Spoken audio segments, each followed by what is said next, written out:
तं कुसुमसन्तति पूजयामि मुनिन्दस श्रीपादसरोरुहे पूजे विभूतं कुसुमेन नैनं तुय्येन मेतेन लभामि मोक्षम् रूपं मिलायति यथा इदं मे कायो तथा याति विनाशभावम् गणसारपदीतेन दीपेन तमदर्शिना शिलोकदीपं तत्पूतं पूजयामि तमोदं सुगन्धिकाय वदनं अनन्तगुणगन्धिना सुगन्धिना गन्धेन पूजयामि तथागतम् बुद्धं धम्मं च संघं सुगततनुभवादातु मोदातु गप्पे लङ्काय जम्बुदीपे दिदशपुरवरे नागलोके च भूते सप्पे बुद्धस्य बिम्बे सकलदशदिशे केसरो मादिदातु वन्दे सप्पेऽपि बुद्धं दशबलतनुजं बोधिचैत्यं नमामि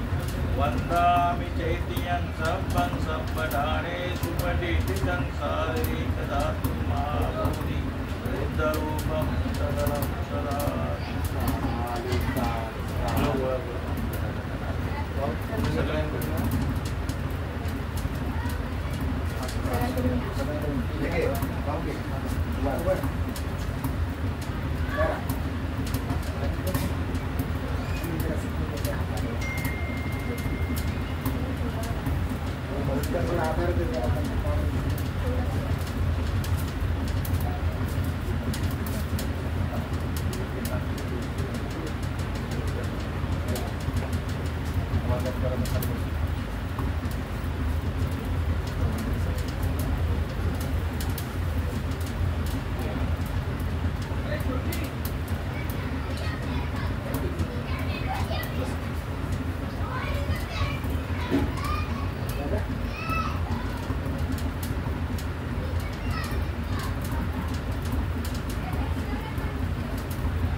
इति भीष्मो भगवान् सम्मा सम्बुद्धो विद्याचरण सम्पन्नो सुगतो लोकविदु अनुत्तरो पुरुषधम्मसारथि सत्तादेव मनुष्याणं बुद्धो भगवादि बुद्धं जीवितं यावनिर्वाणं शरणं गच्छामि ये च बुद्धातीता च ये च बुद्धानागता पचुपन्ना च ये बुद्ध अहं वन्दामि सर्वदा नत्ति मे शरणं गयं बुद्धो मे शरणं वरं एतेन सच्चवज्रेण होतु मे जयमङ्गलम् उत्तमङ्गेण वन्देऽहं पादपंशो वरुत्तमं बुद्धेयो कलितो दोषो बुद्धो कमतु तन्ममं स्वाघातो भगवता धम्मो सन्दिटिको अकालिको एवसिको पणायिको पञ्चतं वेदितम्बो वियुयेति धम्मं जीवितं यावनिर्वाणं शरणं गच्छामि ये च धम्मातीता च ये च धम्मानागता पचुपन्ना च ये धम्मा अहं वन्दामि सर्वदा नत्ति मे शरणं गयं धम्मो मे शरणं वरम्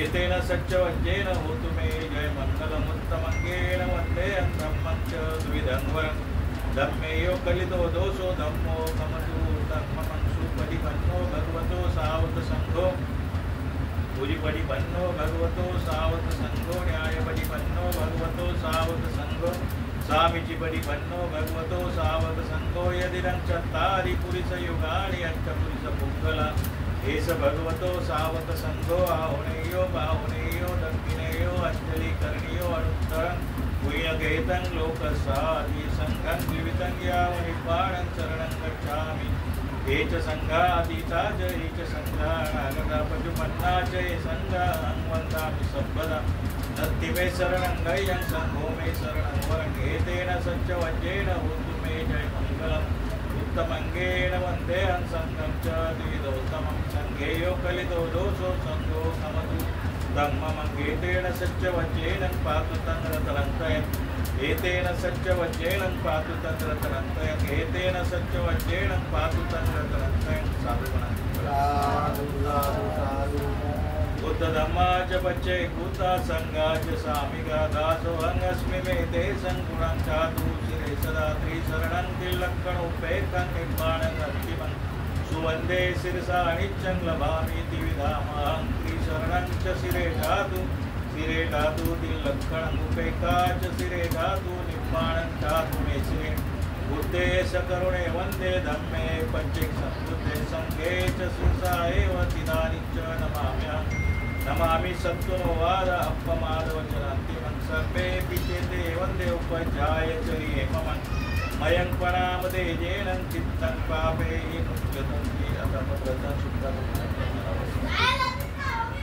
यानि भूतानि समागतानि उमानि वायानि वन्तलिके सर्वेव भूता सुमना भवन्तु अतोऽपि सकच्च शृण्वन्तु भासितं तस्माहि भूतानि सामेत सभ्ये एतं करोता मनुष्यापजाय दिवाचरतो च हरन्ति बलि तस्माहि निरक्तत्वमत्ता यङ्किञ्चिवित्तं इदमाहुरौ वा सख्येषु वायं रतनं पनीतं ननो समङ्गति तथागतेन इदं विबुद्धे रतनं पनीतं एतेन सच्चेन सुवत्ति होन्तु कयं विरागं अमतं पनीतं यद्जग्गा शाक्यमुनि समाहितो न तेन धम्मेन समर्थि किञ्चित् इदं विधम्मे रतनं पनीतं एतेन सच्चेन सुवत्ति होन्तु यं बुद्धसेठो परिवर्णय सूचि समाधिमान्तरिकय्यमाहु समाधिनाथेन समो न विद्यति इदं विधम्मे रतनं पनीतं एतेन सच्चेन सुवत्ति होन्तु ये पुग्गल अट्टसत्तं प्रसत्ता चत्तारि एतानि युगानि होन्तु एदक्किनेया सुगतस्य सावका एतेषु दिनानि महाफलानि इदंपि संगे रतनं पनीतं एतेन सच्चेन सुवत्ति होन्तु येषुपयुक्ता मनसा दलेन निक्कामिनो गौतमशासनं ते पत्तिपत्तामतं विगह्यं लब्धामुदानि भूति भुञ्जमाना इदंपि संगे रतनं पनीतं एतेन सच्चेन सुवत्ति होन्तु यतिन्दकिलोपटिवेशितोषिया तत्तु विवादैः असम्भक्तम्यो तत्तुपमं स्वपुरुषं वदामि यो वर्यसच्चानि अवेच्च पश्यति इदंपि संगे रतनं पनीतं एतेन सच्चेन सुवत्ति होन्तु ये अर्यसच्चानि विभावयन्ति वेदमयेन सुदेशितानि किञ्चापि देवोति भूतपमत्ता न ते भवङ्गट्टमङ्गादियन्ति इदंपि संगे रतनं पनीतं एतेन सच्चेन सुवत्ति होन्तु सावसदर्शनसम्पदाय तैयस्सु धम्माजयिता भवन्ति सक्काय दिट्टि विजिगिञ्चा दञ्च शीलभद्रं वापि यदन्ति किञ्चित् चतु अपाये च विपमुक्तो न चापि काणानि अभवकान्तु इदंपि संगे रतनं पनीतं एतेन सच्चेन सुवत्ति होन्तु किञ्चापि शोकं करोति पापकं कायेन वाचा उद्चेतसा वा अबपसो तस्य पटीचदाय अबपतदिक्टपदस्य उत्तम इदंपि संगे रतनं पनीतं एतेन सच्चेन सुवत्ति होन्तु वनप्पकुपेतापुषे तक्कि विमानमासे पटमांसि किम्मे तदुपमं धम्मवरङ्गदेशहि निर्वाणगामी चरमङ्किताय इदंपि बुद्धे रतनं पनीतं एतेन सच्चेन सुवत्ति होन्तु वरो वर्यो वर्धो वरारो अनुत्तरो धम्मवरङ्गदेशहि इदं विबुद्धेरतनं पणितं एतेन सज्जेन सुवृत्ति होतु स्वयं विरागं गणतं गणितं यद्यत्र साक्ष्यं विसमाहितो न तेन धम्मेन समर्थि किञ्चित् इदं विदम्बेरतनं पणितं एतेन सज्जेन सुवृत्ति होतु क्षीणं पुराणं नवनन्ति सम्भवं विरक्तचित्तायति भवस्मि एकेन विद्याहुरे छन्दा धीराय कायं वदिको इदं विसङ्गे रतनं पणितं एतेन सज्जेन सुवृत्ति होतु ज्ञानीदभूतानि समागतानि उम्माणि वायाणि वन्तलिखे तथागतं देवमनुष्यपूजितं बुद्धं नमस्कामि सुवृत्ति होतु ज्ञानीदभूतानि समागतानि उम्माणि वायाणि वन्तलिखे तथागतं देवमनुष्यपूजितं धम्मं नमस्कामि सुवृत्ति होतु ज्ञानीदभूतानि समागतानि उम्माणि वायाणि वन्तलिखे तथागतं देवमनुष्यपूजितं संघं नमस्कामि सुवृत्ति होतु एतेन सज्जवज्जेन होतु ते होतु सफला एतेन सज्जवज्जेन सब्बरोग सब्बदुःख सब्बवेरविनसतु एतेन सज्जवज्जेन होतु ते जय मंगलम साधु करणीयमत्तकुशलेन यन्तं सन्तं पदंग विसमेच सक्को उजूच सुजूच सुवचोच समुदुवनितिकाणि सन्तोषकोच शुभ्रोच अपकिच्चोच सलहपूर्ति सन्तीन्द्रियोच निक्कोच अपगपोकुलेषु निगिद्धो न च कुदं समाचरे किञ्चि येन वियुपरे उपवेदय्युः सुखिनो वा केमिनो होन्तु सत्ते सत्ता भवन्तु सुखी तथा एकेचि प्राणभूतद्धि तसा वा तावरा वा अणवशेषा दीर्घा वा एमहन्ता वा मध्यमा रसगाणुतपूर्ला दिट्ठा वा एव अदिट्ठा एच दूरेव सन्ति अविदूरे भूता वा सम्भवेसि वा सभ्ये सत्ता भवन्तु सुखे तथा न परोपरं निकुम्भेत नाति मय्येत कथञ्चित् न किञ्चित् प्यारो सणा बडिगसह्य नायमय्य सदुःखमिच्छेयं माता यतानि पुत्रं आयुषा एकपुत्रं मनुरक्ते एवं विसर्वभूतेषु मानसं भावयेह परिमाणं उदं रोचतिर्यं च संवादं अवेरं असपत्तं तिट्टं चरं निसन्नो वा शयनो वा यावतः विगतमिन्दो एतं सतिङ्गदिष्टेय ब्रह्ममेतं विहारं गिरिमाहु दिट्टिं च अनुपगमशीलवा दर्शनेन सम्पन्नो कामेषु विनयगेद नाही जातु गब्बसय्यं पुनरतेति एतेन सच्चवज्जेन होतु ते जय मङ्गलम् एतेन सच्चवज्जेन सब्बरोग सब्बदुःख सब्बभय विनश्यतु एतेन सच्चवज्जेन होतु ते जय मंगलम साधु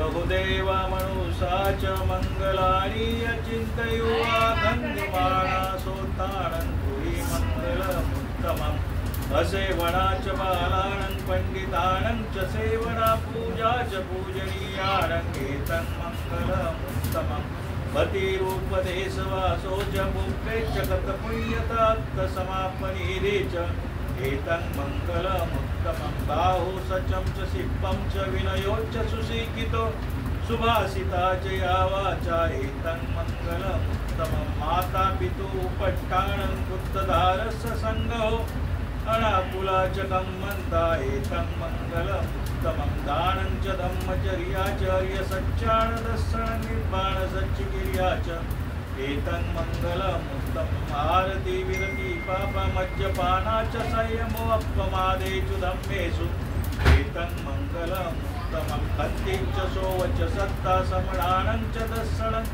कालेन धम्मसागच्छा एतं मङ्गलमुत्तमं तपो च ब्रह्मचर्याचर्य सच्चानदर्शनं निब्बाण सच्चिकिर्या च एतं मङ्गलमुत्तमं बुद्धस्य लोकधर्मे चित्तं व्यसनकं पति अशोकं विरजं केमं एतं मङ्गलमुत्तमम् एतादृशानि तत्त्वानि सब्बतं अपराजिता सब्बद्धसोऽति गच्छन्ति तं ते सन्मङ्गलमुत्तमं एतेन सच्चवज्जेन होतु ते होतु सब्बदा एतेन सच्चवज्जेन सब्बरोग सब्बदुःख सब्बवेरविनश्यतु एतेन सत्यवचेन होतु ते जय मंगलम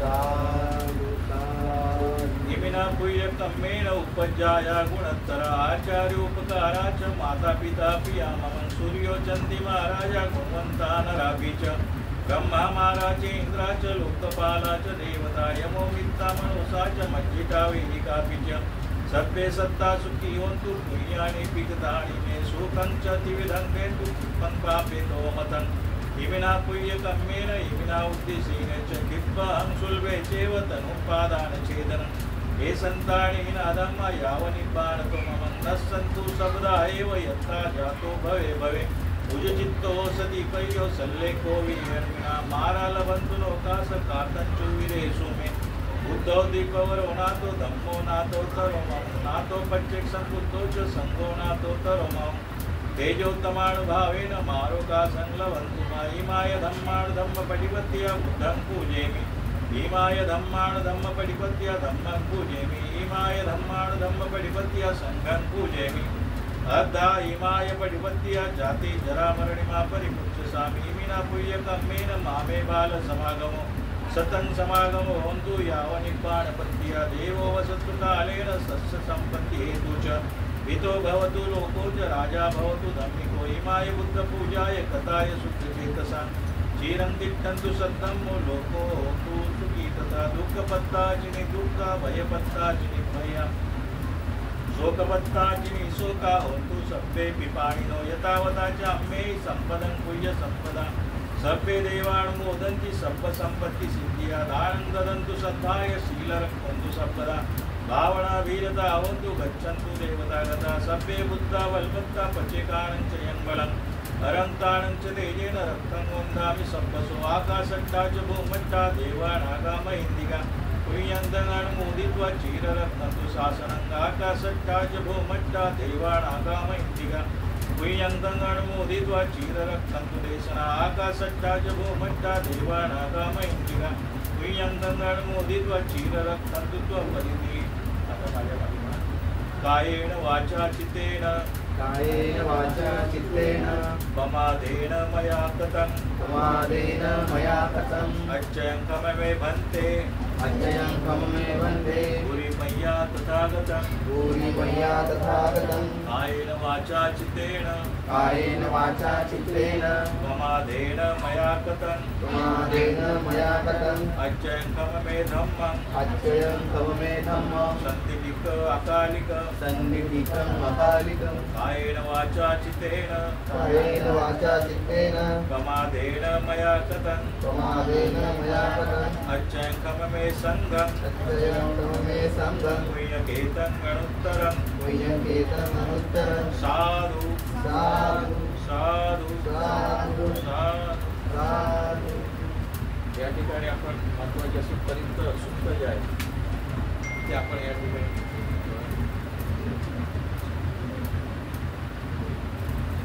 त्यानंतर आपण या ठिकाणी परित्राण कार्य घेतलेलं आहे त्याचा उद्देश आहे की समर याचा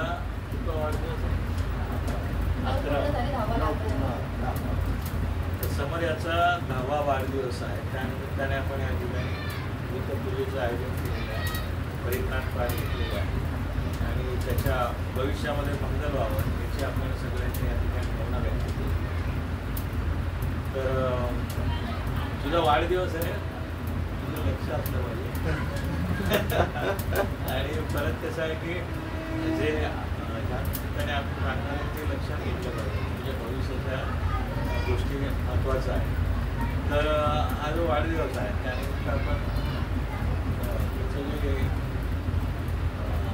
हे आहे म्हणजे 10 वर्ष म्हणजे आता शास्त्रज्ञ लोकांनी मनाचे जे भाग केले बऱ्याच ठिकाणी सांगितलं 3 प्रकारचे त्यांनी भाग केले त्याच्यात तदागताने 89 चित्ताचे प्रकार सांगितले परंतु मनाचे प्रकारचे शास्त्रज्ञांनी सांगितले 3 भाग चाइल्ड माइंड त्याच्यानंतर पॅरेंट्स माइंड आणि ॲडल्ट माइंड असं हे चालक मन पालक मन पालक तर ह्याचे जे बालक मन आहे हे येण्याच्या प्रक्रियेत असतं म्हणजे जे तुम्ही दिसेल त्याला डोळ्यासमोर ते तो स्वीकारणं आणि म्हणजे या वयामध्ये त्यांनी जे घेतलेलं असतं ते तो मरेपर्यंत त्या गोष्टी, त्यामुळे ह्या वयामध्ये जेवढ्या सकारात्मक त्याच्यावरती संस्कार करतात ते करणं आपल्याला गरजेचं. म्हणजे बालकांचं फक्त जन्म देणं हा उद्देश नसला पाहिजे, तर त्याला मार्गाला लावणं, मार्गाला लावण्यासाठी त्याच्यावरती संस्कार जे आहे ते करणं गरजेचं आहे. ते संस्कार जे आहे धम्माचे आहे. तर आपला धम्म जो आहे माणुसकीचा धम्म आहे, ह्यामध्ये माणसाचा विचार केलेला आहे. म्हणजे कोणत्याही धर्मसंस्थापकाने माणसाचा विचार केलेला आहे. माणसाचं सुख कशामध्ये, माणसाने सुखी व्हावं हा विचार केलेला आहे. तो विचार फक्त तथागत भगवान करतात बुद्धाने केलेला आहे. म्हणजे माणूस कसा सुखी आहे याच्यासाठी हा धम्म सांगतो. या धम्म जो आहे, धम्म हा तथागतांचे जे अनुभव त्यांचा एक्सपिरियन्स आहे, त्यांनी जी सुखाची अवस्था प्राप्त केली, म्हणजे बुद्ध म्हणजे सुखाची अवस्था, जी व्यक्ती नसून ती अवस्था आहे सुखाची बुद्ध. तर ती अवस्था कशी प्राप्त केली त्याची थिअरी आहे, त्यांचा जो अनुभव आहे तो धम्म आहे. तो धम्म त्यांनी ज्या ज्या लोकांना सांगितलेला आहे त्यांना ती अवस्था प्राप्त झाली. तथागतांशिवाय इतर लाखो लोकांनी तथागतांचा जो अनुभव आहे अनंतपदाचा तो घेतलेला आहे. त्यामुळे तथागतांचा धम्म तुम्हाला अनुभव देत असतो. तर तो धम्म जो आहे तो माणसाच्या सुखाशी निगडीत आहे, त्याचप्रमाणे माणसाच्या मनाशी निगडीत आहे. कारण कसं आहे की मन जे आहे, मन जे आहे ते मन हे सर्व गोष्टीचं प्रमुख आहे.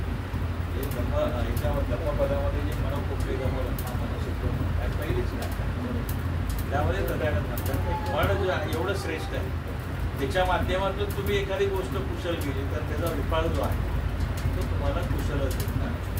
आता धम्मपदामध्ये दुसरी पण गोष्ट आहे की तुम्ही समुद्रामध्ये जा किंवा आकाशामध्ये जा, कुठेही जा, भले ते विवरामध्ये जा, कुठेही जा, तुम्ही एखादं जर चुकीची गोष्ट केली असेल तर त्याचा विपाक तुम्ही कुठेही लपला तरी तुम्हाला भेटणार.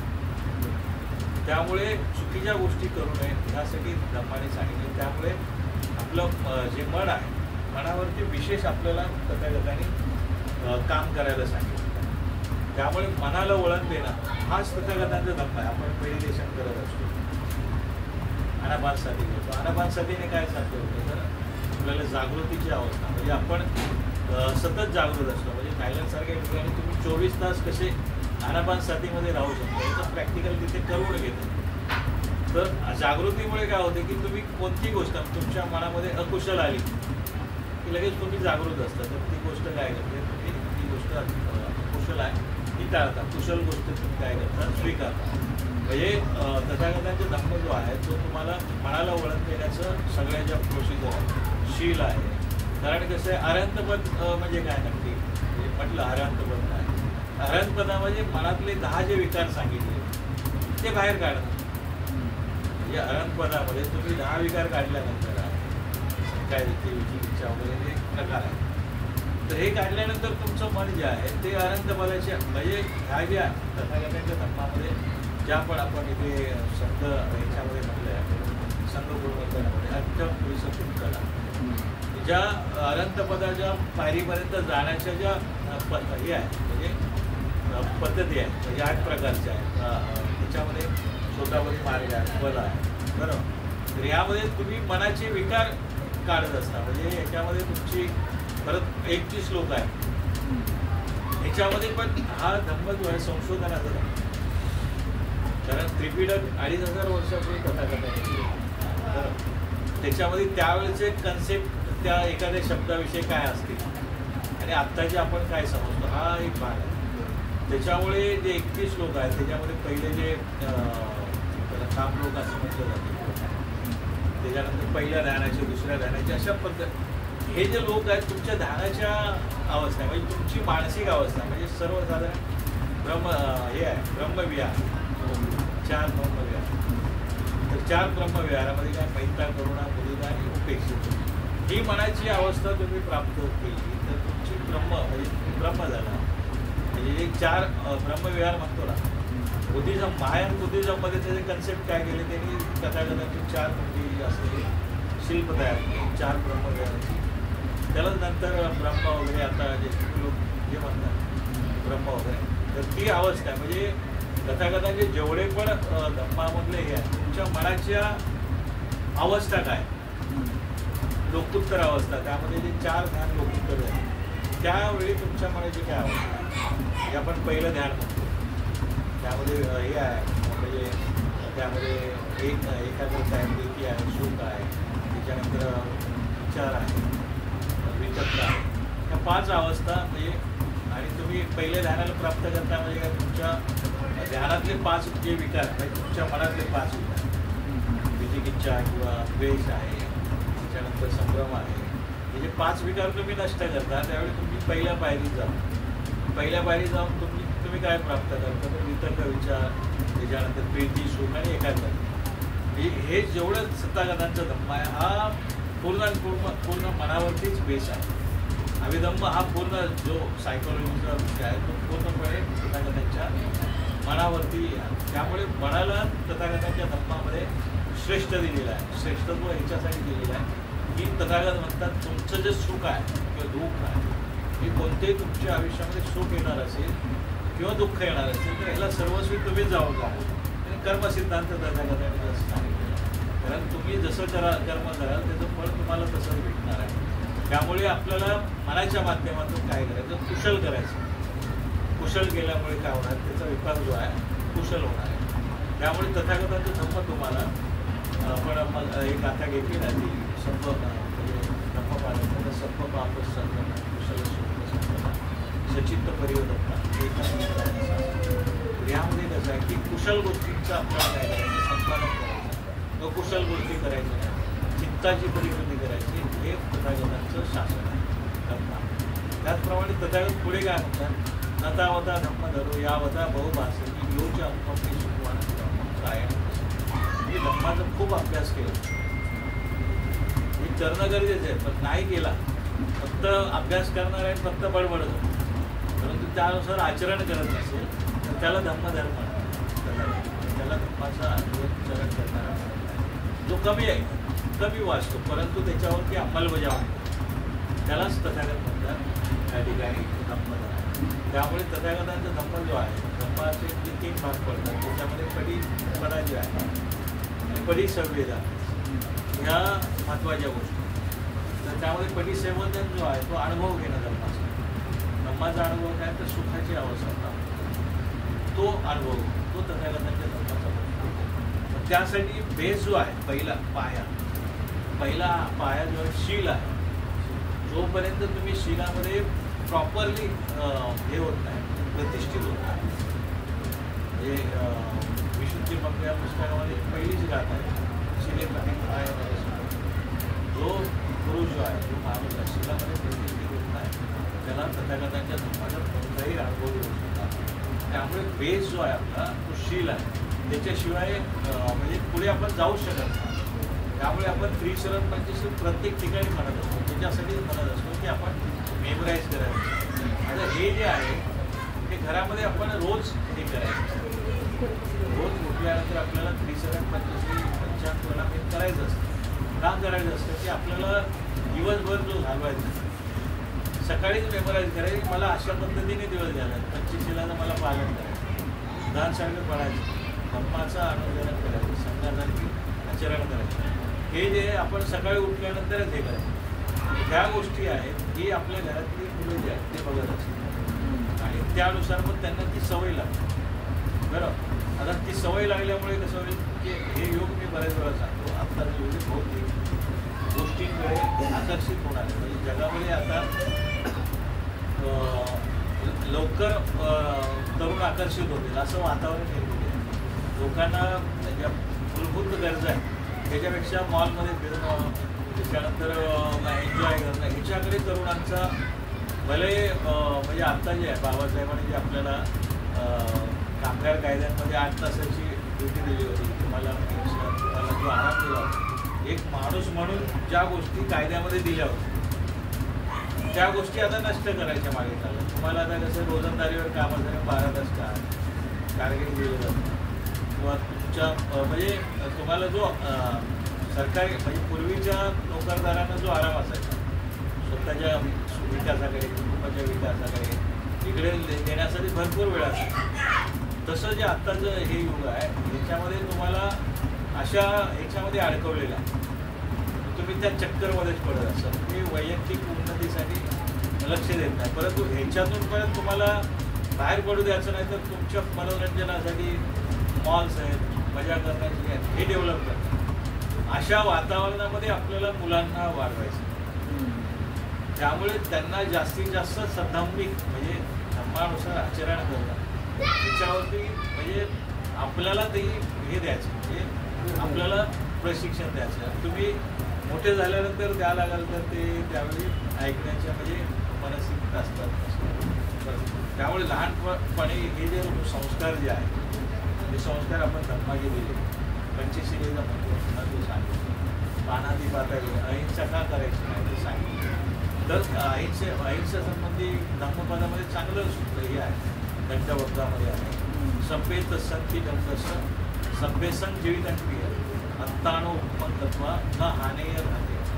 म्हणजे सभ्यसंग म्हणजे सगळे लोक दंडाला घाबरतात, शिक्षेला घाबरतात, त्रासाला घाबरतात. सभ्यसंग जीवितंक्रिय प्रत्येकाला आपला जीव प्रिय आहे, प्रत्येकाला स्वतःविषयी प्रेम आहे. अत्तानो उपमंतत्व आपल्यावरून ओळखायचं इतरांना, म्हणजे आपल्यासारखं दुसरं आहे समजायचं. ना हानेय ना घाते, त्यामुळे तुम्ही इतरांना त्रास दिला ना पाहिजे, इतरांना आपण त्याला दुःख होईल असं वागलेलं आहे. हे तथागतांनी सांगितलं का अहिंसा. परत अहिंसा जो आहे म्हणजे शीलांचं आचरण जो आहे दान आहे. म्हणजे तथागतांच्या धम्मामध्ये दानाला फार महत्त्व याच्यासाठी दिलेलं आहे की दान जे आहे, दान दिल्यामुळे तुम्ही देण्याची तुमची वृत्ती निर्माण होते मनामध्ये. आणि जो माणूस दान देतो त्याचं मन एवढं क्लिअर होतं की तो फक्त त्याच्या माध्यमातून सुद्धा उच्च अशा कोटीला म्हणजे उच्च धार्मिक धर्माचा जो अनुभव आहे तो घेऊ शकतो. दानाच्या माध्यमातून काय होतं की म्हणजे देण्याची वृत्ती जी आहे तुमच्या मनातला लोभ कमी होतो. लोभ कमी झाल्यामुळे तुम्ही कोणाचा द्वेष करणार. एखाद्याला काहीतरी प्राप्त करायचं असतं, लोभ असतं, त्याची आसक्ती असते, त्यामुळे तो दुसऱ्याचा द्वेष करत असतो. त्याला ते मिळालं नाही पाहिजे, मला मिळालं. तुमची देण्याची वृत्ती वाढते, त्यावेळी तुमच्या मनामध्ये काय होतं, लोभ कमी होतो.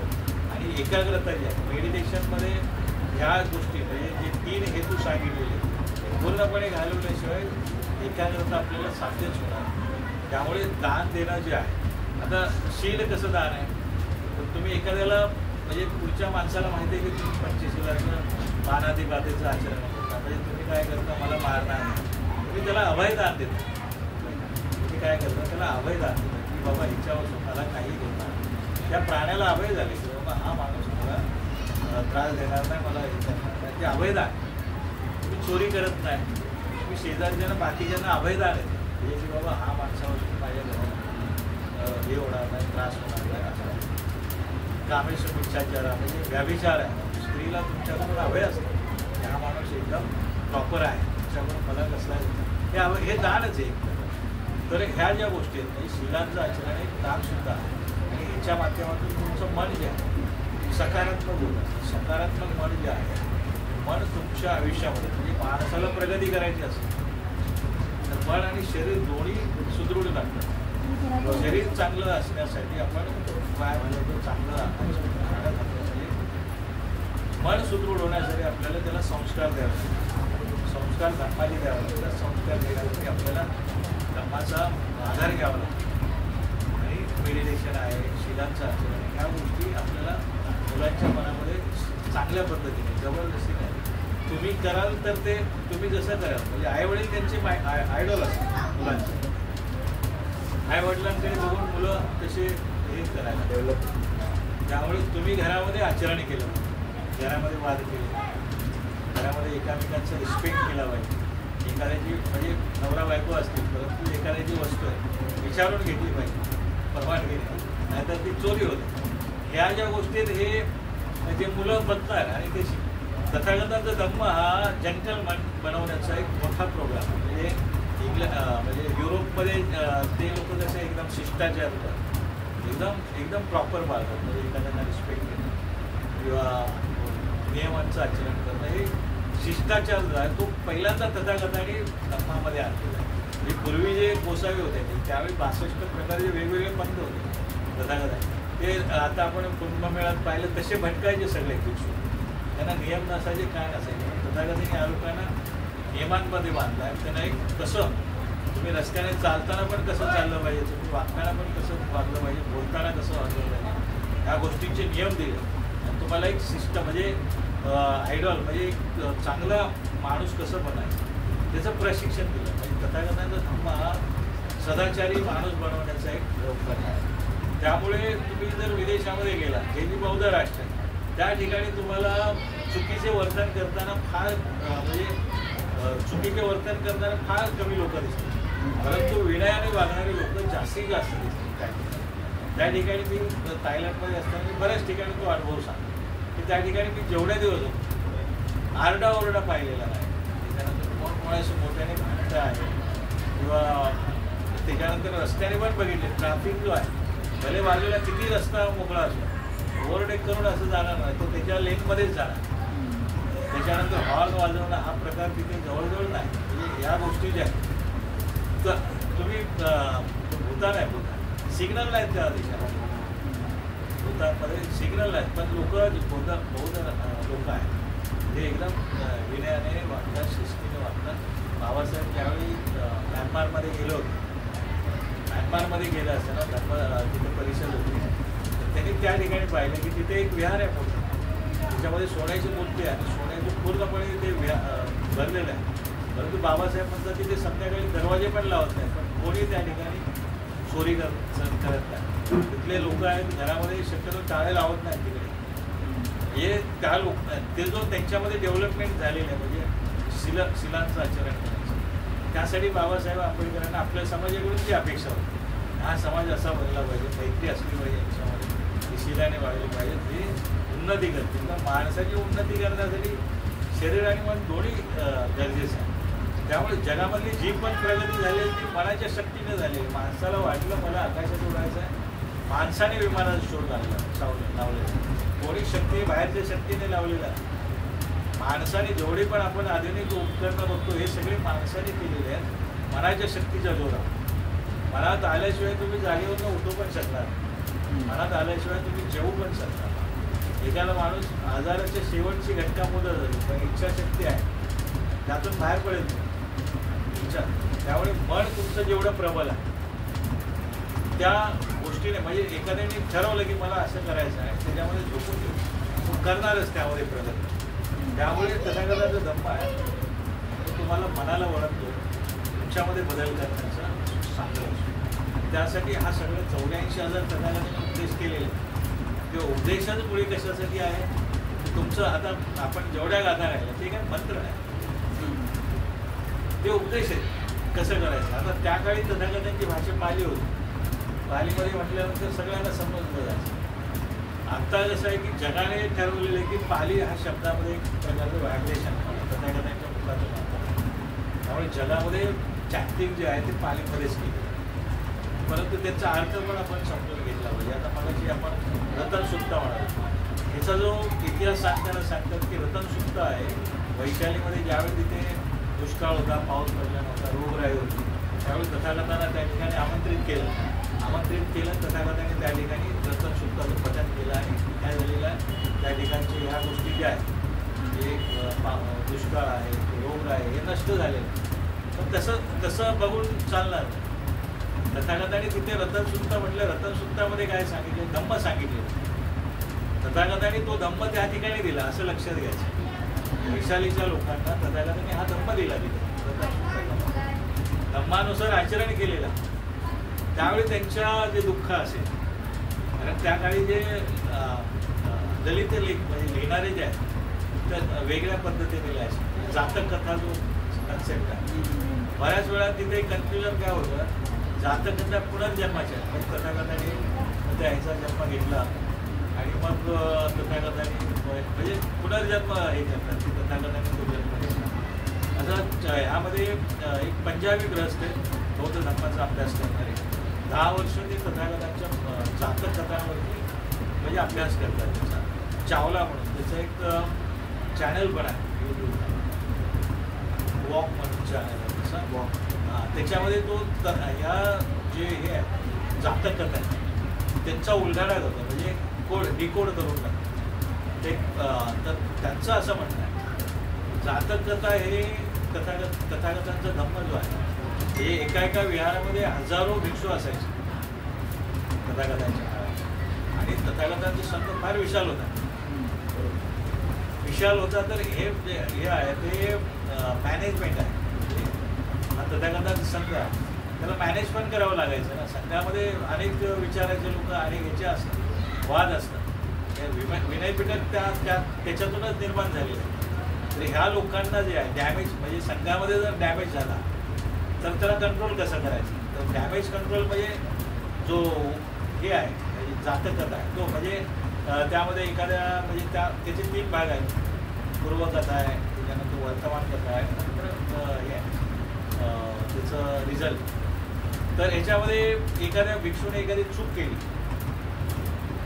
तर मग धर्मसभेमध्ये बोलवून बाबा ही चूक केली का, मग हा भिक्खू आपल्यापासून दुरुपयोग केला नाही पाहिजे आणि त्याला त्याची चूक पण समजली पाहिजे. त्यासाठी त्या जातकथेमध्ये जे पूर्वकथा आहे त्या म्हणजे वर्तमान कथा आहे, त्यामध्ये त्या भिक्षूने काय चूक केली याचं असतं. मग तथागत त्याला पूर्वकथेमध्ये सांगतात की बाबा मी पण पूर्वी असं होतो आणि मी पण अशीच चूक केली होती, त्याच्यामुळे मला असं फळ भेटलं, त्यामुळे तू असं केलंस तर असं चुकीचं फळ भेटेल, त्यामुळे तू ही गोष्ट करू. असे जे जातकथा आहे तो प्रकार आहे. तर सांगायचं तात्पर्य काय की तथागतांचा धर्म आहे तो माणसाला डेव्हलप करणारा आहे. तथागतांचा प्रत्येक उपदेश तो तुम्हाला मार्गदर्शन करणार आहे आणि त्याचं आचरण केल्याशिवाय, म्हणजे तथागतांचा धर्म तथागत स्वतःच सांगतात. म्हणजे तथागतांचं स्वतःचं वाक्य आहे, मी मार्गदाता आहे, मी मोक्षदाता आहे. त्यामुळे हा धर्म म्हणजे प्रत्येकाचं आयुष्य वेगळं आहे. प्रत्येकाला स्वतःच्या कर्माची फळं स्वतःलाच भोगायचं आहे. त्यामुळे हा धम्म आहे वैयक्तिक आचरणाचा आहे. हा धम्म इतरांना सांगण्यासाठी नाही, म्हणजे सांगण्यासाठी तसा म्हणजे आता अभ्यासक काय करतात, इतरांना बुद्ध धम्म समजवण्यासाठी अभ्यास करतात. अभ्यास कशासाठी नाही करायचा, हा अभ्यास करून माझ्यामध्ये तसं हे करायचं, माझ्यामध्ये तो उतरवायचा आहे, मला सुधारायचा आहे. दुसऱ्यांना सुधारवण्यासाठी हा धम्म म्हणजे अभ्यास नाही करायचा. बरोबर. आत्ताचे अभ्यासक घरी स्त्रिया म्हणजे बायकोला त्रास देते आणि तिथे जाऊन तुमच्या घरातून ते दिसलं पाहिजे बाहेर. त्यामुळे याचं कसं आहे की तथागतांनी जो संघ निर्माण केला होता पहिल्यांदा 61 लोक झाले होते, ते सगळे आरांत होते. आरांत झाल्यानंतर त्यांनी प्रचार केला. कसं आहे की तुम्ही धम्माचा अभ्यास करता, त्याच्यातून तुम्हाला जे काही प्राप्त होतं आणि तुम्ही घरामध्ये बुद्ध धम्मानुसार आचरण केलं. घरामध्ये कोण भांडण करता कमी म्हणजे कमी इन्कम असेल तरी पण तुम्ही एकामेकांना समजून घेऊन तुमच्या गरजा आहेत, अनावश्यक गरजा त्या कमी करून तुम्ही सुखाने घरामध्ये राहू शकता. बरं. आणि तो घरामध्ये म्हणजे भिंती आहेत, घरामध्ये म्हणजे तुमचं किती फर्निचर आहे, तुमच्या घरात किती मोठ्या मोठ्या गोष्टी आहेत, कार आहे, याच्यावरती घर पण नसतो. तुम्ही माणसं कशी एकामेकांची राहतात, किती प्रेमाने राहतात, त्याच्यावर घर असतं. तर तुमच्या घरामध्ये आनंदी वातावरण असेल, प्रसन्न असेल, भांडत नसाल, हे तुम्ही कशाच्यामुळे झालेले, धम्मामुळे झालेले. तुमच्या घरामधले हे बघून, प्रगती बघून हळूहळू त्याच्यातून बाहेर पडत, कारण अनित्य गोष्टी आहेत, परिवर्तनशील आहे, यातून पडत. मग हे बघून इतर लोक ज्यावेळी विचारतील की बाबा हे तुमच्या घरामध्ये कसं काय, मग त्यावेळी सांगा की बाबा असं असं. परंतु धम्माचा अभ्यास हा इतरांना समजवण्यासाठी ही दुसरी गोष्ट आहे, परंतु तो सुरुवातीला आपल्या प्रगतीसाठी आपण त्याच्या आचरण करून आपण ते प्रयत्न केले. त्यामुळे तथागतांचा धर्म हा सुखाचा धर्म आहे. तुम्हाला सुख प्राप्त ही तथागतांची गॅरंटी देतात. गॅरंटी देणारा एकमेव धर्मसंस्थापक आहे, स्वर्गाची नाही. जिवंत असताना जिवंतपणे सुखाची गॅरंटी तथागत देतात. तथागतांचं वचनच आहे की आपण ह्याच्यामध्ये म्हणतो स्वाखातो भगवता धर्म संधी टिको अकाली तो. संतुष्टी घ्या, तुम्हाला तात्काळ फळ देणार आहे, त्याचा म्हणजे जो अनुभव आहे येई पश्चिमो, तुम्ही स्वतः अनुभव घेण्याचा या अनुभव करायला तथागत तुम्हाला चॅलेंज करतात. इतर धर्मसंस्थापक तुम्हाला मृत्यूनंतरचे स्वर्गाची हे दाखवतात, आणि परत इतर धर्मसंस्थापकांनी महिलांसाठी काहीच सांगितलेलं नाही. पुरुषांनाच म्हणजे हिंदू लोकांनी पण सांगितलेलं, ब्राह्मणी लोकांनी स्वर्गामध्ये अप्सरावर, स्त्रियांना तिथे स्थान नाही. मुसलमानांनी पण त्या माणसांसाठी 22 हे इतर धर्मामध्ये महिलांना स्थानच नाही. बौद्ध धर्मामध्ये सर्व लोकांना, सर्व मनुष्याला स्थान दिले. त्यामुळे ह्या धर्मानुसार आचरण केलं पाहिजे, घरात आचरण केलं पाहिजे. त्याचा परिणाम मुलांवरती होणार आहे. मुलांनी धर्माचे संस्कार स्वीकारले तो भविष्यामध्ये येणाऱ्या आव्हानांना तोंड देऊ शकतो. कारण इथे जे म्हणजे आत्ताचे जे हे आहे, मी मगाशीच म्हणालो की 3 प्रकारचे दुःख आहेत, आध्यात्मिक, अधिभौतिक आणि नैसर्गिक. आध्यात्मिक वैयक्तिक याच्यासाठी, पण अधिभौतिक दुःख आहे ते व्यवस्था आपल्यावर दिला. बाबासाहेबांनी जे संविधानाच्या मार्फत आपल्याला जे दिलेलं आहे, क्रांती केली, ती क्रांतीची प्रतिक्रांतीत रूपांतर त्यानंतरच्या म्हणजे संविधान सभेमध्ये बाबासाहेबांना घ्यायचं नाही ठरलं होतं. परंतु बाबासाहेबांनी एवढा हुशार जगामध्ये नसल्यामुळे नाईलाजाने त्यांना घ्यावं लागले. गांधीजींना ज्यावेळी नेहरूने विचारलं की बाबा बाबासाहेबांना घेण्याशिवाय पर्याय ना, गांधी म्हणाले त्यांना घ्या, त्यांना जे लिहायचं ते लिहू द्या, अंमलबजावणी आपल्याला करायची. बाबासाहेबांनी संविधान दिलेलं आहे, परंतु ज्या आपल्याला अधिकार दिलेले आहेत ते हे लोक कमी करत आहेत, हळूहळू नष्ट करायला लागले. सरकारी नोकऱ्या प्रायव्हेट केलेल्या आहे, शैक्षणिक महाग केलेला आहे, सरकारी शाळांचा दर्जा एकदम अधोगतीला आणलेला आहे. तुम्हाला जास्तीत जास्त कसं त्रास देत आहे ह्या गोष्टीसाठी हे लोक प्रयत्न करतात. आणि अशा वातावरणामध्ये आपल्या लोकांना बुद्धिमत्तेशिवाय आपल्याकडे ऑप्शन नाही. तुम्ही ह्या कॉम्पिटिशनमध्ये पासिंग होऊन, लक्षात घे, पासिंग होऊन चालत नाही. मेरिट 90च्या पुढेच. तुम्हाला चांगले कॉलेज जे आहेत त्याशिवाय भेटणार नाही. आता आपल्याला तुम्हाला कसं जगायचं आहे, म्हणजे एकदम राजासारखं जगायचं की गुलाम म्हणून जगायचं, हे आपल्या हातात. ही व्यवस्था जी आहे तुम्हाला, म्हणजे आपले जे पूर्वज आहेत त्यांना रस्त्याने चालू देत नव्हते, शाळेत अभ्यासाला बसू देत नव्हते, शाळेच्या बाहेर पाणी पिऊ द्यायचे नाही, चांगले कपडे घ्यायला गेलो तर ते मातीमध्ये मळवून द्यायचं, व्यापारी जो आहे खराब करून द्यायचं, चांगले कपडे घ्या. हे आपला इतिहास आहे आणि तसंच आपण राहावं ही या लोकांची मानसिकता आहे. आपल्याला त्यातून बाहेर पडायचं असेल तर आपल्याला शाळेत गेल्यानंतर, कॉलेजमध्ये गेल्यानंतर बाकी काय करतात त्याच्याकडे लक्ष द्यायचं नाही. त्यांचा म्हणजे भारतामध्ये वेगळं, म्हणजे आपली जे आहे, आपलं जे आत्ता काही थोडंफार आपल्याला दिसतंय ते नोकरी धंद्यावरच आहे. आपल्या मागे आपल्या ओढवमार्जित कोट्यावधीची संपत्ती नाही, जे आहे ते आपण नोकरी धंद्यातून जे कमवलेलं आहे आणि ते किती दिवस टिकेल सांगता येत नाही. त्यामुळे आपल्याला चांगल्या प्रतिष्ठेने जगायचं असेल तर शाळा कॉलेजमध्ये जेवढं आहे ज्ञान त्याच्यापेक्षा जास्त घेऊन आपण टॉपमध्ये कसं आहे, मेरिटमध्ये कसं आहे, तर आपल्याला कमी खर्चामध्ये सरकारी कॉलेज भेटतील, सरकारी विद्या म्हणजे इंजिनिअरिंग कॉलेज, मेडिकल कॉलेज, इतर कॉलेजेस, त्यामध्ये कमी खर्चामध्ये आपल्याला आपलं शिक्षण होऊ शकतं.